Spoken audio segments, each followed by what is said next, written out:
Hello students, good morning all of you.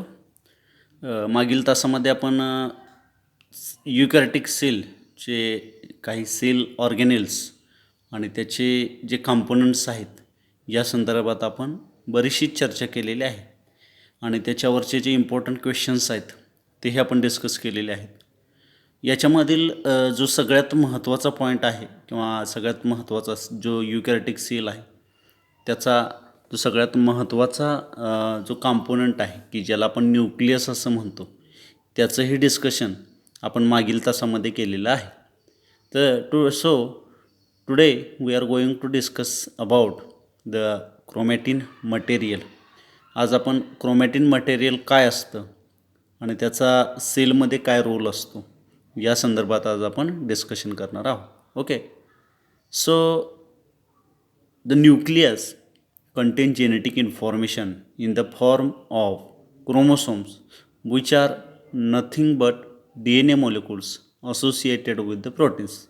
म्हणजे काय, तर जो युकॅरियोटिक सेल आहे या युकॅरियोटिक सेलमध्ये न्यूक्लियस जो आहे या न्यूक्लियसमध्ये जेनेटिक इन्फॉर्मेशन स्टोअर केलेली असते. कशाच्या माध्यमातून, तर हे क्रोमोसोम्सच्या माध्यमातून असते आणि हे क्रोमोसोम्स म्हणजेच काय असतात, तर DNA जे की प्रोटीन्स बरोबर असोसिएट असतात.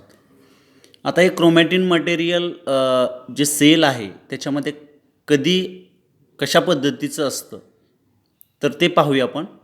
In a non dividing cell, जसे की तुम्हाला माहीत आहे की सेल जे लिव्हिंग ऑर्गॅनिझम्स आहेत की त्याच्यामध्ये एक विशिष्ट अशी कॅरेक्टरिस्टिक्स आहे, ग्रोथ अँड डेव्हलपमेंट, आणि त्या ग्रोथसाठी सेल डिव्हिजन होणं गरजेचं असतं. एका सेलच्या 2 सेल, 2 सेलच्या 4 सेल, असं मल्टिप्लिकेशन ऑफ सेल्स होणं अतिशय महत्त्वाचं असतं आणि ते मल्टिप्लिकेशन सेल डिव्हिजन या प्रोसेसनं होत असतं. परंतु ज्या नॉर्मल सेल्स आहेत की ज्या नॉन डिवायडिंग सेल्स आहेत, they are not proceeding their division. ज्या काय अरेस्ट पोझिशनमध्ये जे सेल्स आहेत, नॉर्मल सेल्स आहेत, in a non dividing cells the chromosome appear as thread like network and cannot be identified individually. आणि ज्यावेळी सेल डिव्हिजनच्या कंडिशनमध्ये नसते, रेस्ट पोझिशनमध्ये असते, त्यावेळेला हे जे काही क्रोमोसोम्स आहेत की ज्याच्यामध्ये जेनेटिक इन्फॉर्मेशन स्टोअर केलेले आहे, हे जे मटेरियल आहे हे क्रोमोसोम्स तुम्हाला थ्रेड लाईक नेटवर्क दिसत असतं आणि हे थ्रेड लाईक जे नेटवर्क आहे त्याला आपण काय म्हणतो, this network is called chromatin material. आणि जे थ्रेड लाईक स्ट्रक्चर आहे, जे रेस्ट पोझिशनमध्ये सेलच्या रेस्टिंग पोझिशनमध्ये म्हणजे नॉन डिवायडिंग सेलमध्ये जे काय थ्रेड लाईक नेटवर्क आहे जे न्यूक्लियसमध्ये प्रेझेंट आहे त्याला आपण क्रोमॅटिन मटेरियल असं म्हणतो.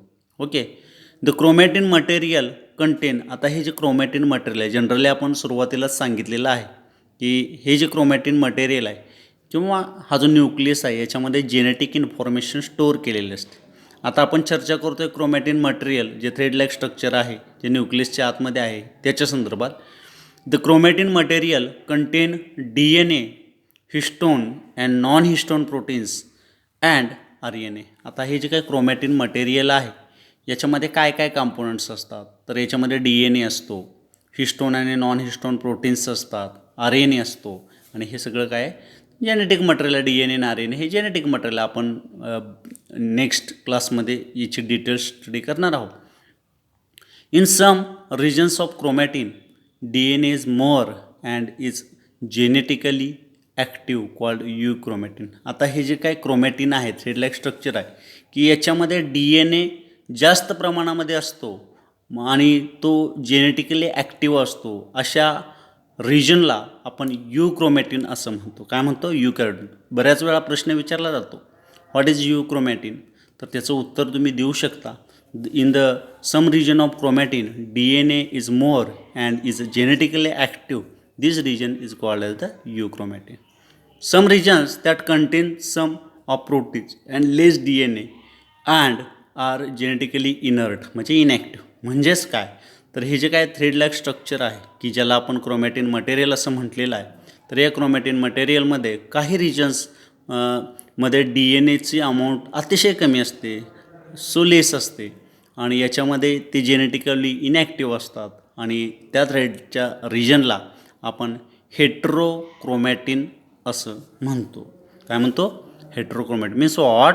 The chromatin material having two types in which first is the euchromatin which is genetically active and another one is the heterochromatin, it is the genetically inactive. Okay, आता याचं diagram आपण बघूया.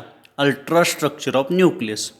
आता हा जो nucleus जो की सेलच्या सेंटरला असतो आणि हा अतिशय महत्त्वाचा रोल परफॉर्म करतो, तर त्याचा अल्ट्रा स्ट्रक्चर कसं असू शकतं याची चर्चा आपण इथं करूया. याच्यामध्ये बघा, जसं की तुम्हाला माहीत आहे की आउटरमोस्ट लेअर जे आहे त्याला न्यूक्लिअर मेम्ब्रेन किंवा न्यूक्लिअर इन्व्हेलप असं आपण म्हणत असतो. आउटर न्यूक्लिअर मेम्ब्रेन हे तुम्हाला माहीत आहे 2 लेयर्सने तयार झालेलं असतं, होय ना. तर याच्यामध्ये आउटर न्यूक्लिअर मेम्ब्रेन आहे, इनर न्यूक्लिअर मेम्ब्रेन आतल्या बाजूला जे आहे ते इनर न्यूक्लिअर मेम्ब्रेन आहे. आणि न्यूक्लियसच्या आउटसाईडला तुम्हाला पोर्स प्रेझेंट असतात की ज्याला आपण न्यूक्लिअर पोअर म्हणतो. आणि या 2 लेयर्सच्या मध्ये जे स्पेस आहे त्याला पेरी न्यूक्लिअर स्पेस असं म्हणतो.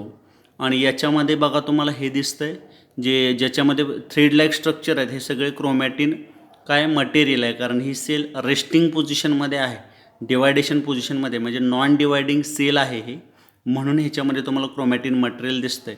आणि याच्यामध्ये प्रोटीन्सची संख्या जास्त आणि DNA ची संख्या लेस आहे. आणि हा जेनेटिकली इनॅक्टिव्ह पार्ट आहे त्याला आपण हेटेरोक्रोमॅटिन असं म्हणतो आहे. त्याच्यानंतर बघा क्रोमॅटिन थ्रेड्स हे जे काय सगळं तुम्हाला दिसतंय थ्रेड लाईक स्ट्रक्चर, हे नॉट आयडेंटिफाईड इंडिव्हिज्युअली क्रोमोसोम वेगवेगळे असे तुम्हाला दिसत नाहीत. एक थ्रेड दिसतं त्याला आपण क्रोमॅटेड थ्रेड्स असं म्हणतो आहे. क्रोमो सेंटर्स इथं तुम्हाला दिसत आहेत. कॅरिओसोमा इथं तुम्हाला दिसत आहे, हा कॅरिओसोम आहे. कॅरिओलिम्प म्हणजे जे काय आपण काय म्हणतो न्यूक्लिओप्लाझम, म्हणजे आपल्या सेलमध्ये सायटोप्लाझम असतो तशाच पद्धतीचं न्यूक्लियसच्या आतमध्ये तुम्हाला फ्लुइड लाईक स्ट्रक्चर दिसतं, त्याला आपण कॅरिओलिम्प म्हणतो. आणि हा न्यूक्लिओलस तुम्हाला दिसतो आहे. आणि हे सगळं जे आहे this is all over about the structure means what? Ultra structure of nucleus. याला आपण अल्ट्रा स्ट्रक्चर. 2 मार्काला तुम्हाला प्रश्न विचारू शकतात. Draw a neat labelled diagram of ultra structure of nucleus and explain it properly. तर तुम्हाला हे याचं स्ट्रक्चर तुम्हाला लिहिता आलं पाहिजे. आउटर मोस्ट लेअरपासून त्याचे कंपोजिशन कसं असतं, थ्रेड लाईक स्ट्रक्चर्स कसं असतात, युक्रोमॅटिन काय असतं, हेट्रोक्रोमॅटिन काय असतं, त्याचा रोल काय असतो, न्यूक्लिओलस कुठं असतो आणि हे रेस्टिंग पोझिशनमध्ये कसं असतं, या संदर्भात तुम्हाला सगळी इन डिटेलमध्ये इन्फॉर्मेशन लिहिणं गरजेचं आहे. आणि डायग्रामसुद्धा ड्रॉ करता येणं अपेक्षित आहे. आता याचं एक्सप्लेनेशन आपण थोडं बघूया. When the cell prepare to divide, आणि तुम्हाला आत्ताच आपण as mentioned earlier cell having a characteristics or cell having a ability to divide, cell सायकलच्या माध्यमातून हे सेल डिव्हिजन होत असते आणि एका सेलच्या अनेक सेल्स इथं तयार होत असतात.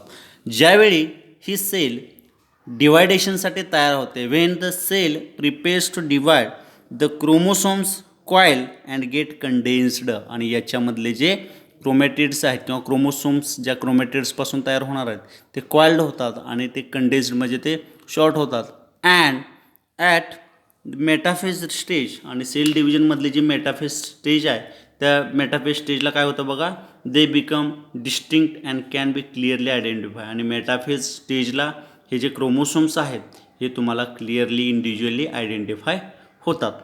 You will study this process as well as structure and types of chromosome in other chapters. म्हणजे काय, तर हे वेगवेगळ्या प्रकारचे क्रोमोसोम्स कसे असतात आणि त्याचं स्ट्रक्चर कसं आहे या संदर्भात आपण पुढच्या चॅप्टरमध्ये इन डिटेलमध्ये बघणार आहोत, म्हणजे सेल सायकल किंवा सेल डिव्हिजन या चॅप्टरमध्ये.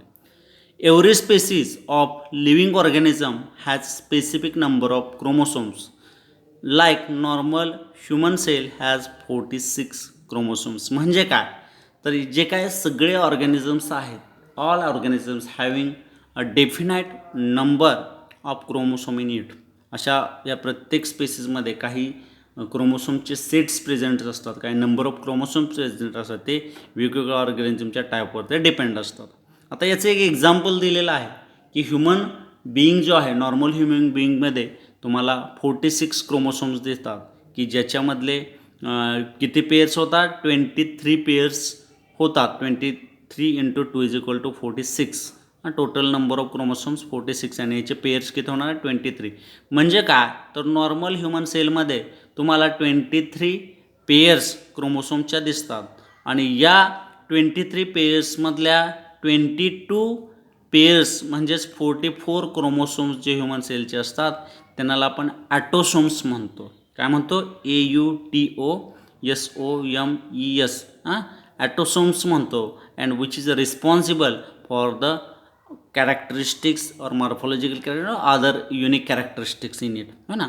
आणि जे रिमेनिंग 1 पेअर ऑफ क्रोमोसोम जे 22 + 1 22 + 1 is equal to 23 × 2 is equal to 46. Okay, म्हणजे टोटल 46 क्रोमोसोम्स असतात.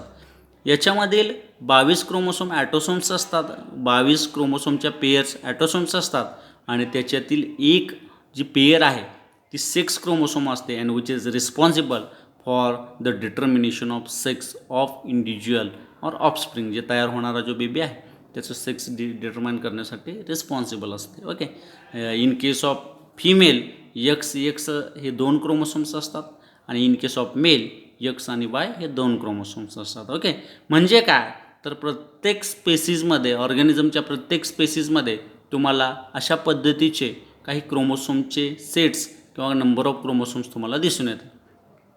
The nucleus contain entire genetic information. या न्यूक्लियसमध्ये पूर्णपणे जेनेटिक इन्फॉर्मेशन तुम्हाला दिसून येते. Hence it play important role in heredity and variation. आणि म्हणूनच हे हेरिडिटी म्हणजे transmission of genetic information from one generation to another generation याच्यामध्ये हा अतिशय महत्त्वाचा रोल परफॉर्म होतो. त्याला आपण हेरिडिटी म्हणतो. आणि व्हॅरिएशन म्हणजे काय making a new changes in new species हो ना. जे काही ग्रॅज्युअल चेंज आहे जो जनरेशन टू जनरेशन होत असतो त्याला व्हॅरिएशन. म्हणजेच काय तर हे जे न्यूक्लियस आहे की ज्याच्यामध्ये जेनेटिक मटेरियल आहे ते या हेरिडिटी आणि व्हॅरिएशनमध्ये अतिशय महत्त्वाचा रोल काय करत असतात परफॉर्म करत असतात. It play important role in protein synthesis. आणि याच्यामध्ये प्रोटीन सिंथेसिसमध्ये सुद्धा अतिशय महत्त्वाचा रोल परफॉर्म करत असतात. Okay, hence play important role in the heredity vary. It is the site of synthesis of DNA, RNA and ribosomes. आणि या न्यूक्लियसमध्येच तुमचे DNA, RNA अँड रायबोझोम्स काय होत असतात तयार होत असतात. Chromosomes numbers being constant for species. आणि त्या स्पेसीजशी रिलेटेड त्याचे क्रोमोसोम्स नंबर सेम असतात. It is important in phylogenetic studies. Nucleus thus is the master cell organelle. आणि म्हणूनच या न्यूक्लियसला मास्टर सेल ऑर्गेनेल असं आपण म्हणतो. ओके, म्हणजेच काय तर हा जो न्यूक्लियस आहे या न्यूक्लियसमध्ये क्रोमॅटिन मटेरियल असतं आणि या अल्ट्रास्ट्रक्चर ऑफ क्रोमोसोम्स न्यूक्लियस आपण बघितलेलं आहे आणि त्याच्याशी डिटेल्स आपण स्टडी केलेले आहेत. I hope all of you understanding very well. असं वाटतं की तुम्हाला सगळं लक्षात आलं असेल. काही प्रॉब्लेम्स तर निश्चित तुम्ही माझ्याशी डिस्कस करू शकता, व्हॉट्सअपवर चॅट करू शकता. ओके, आपण इथं थांबूया. Thank you very much.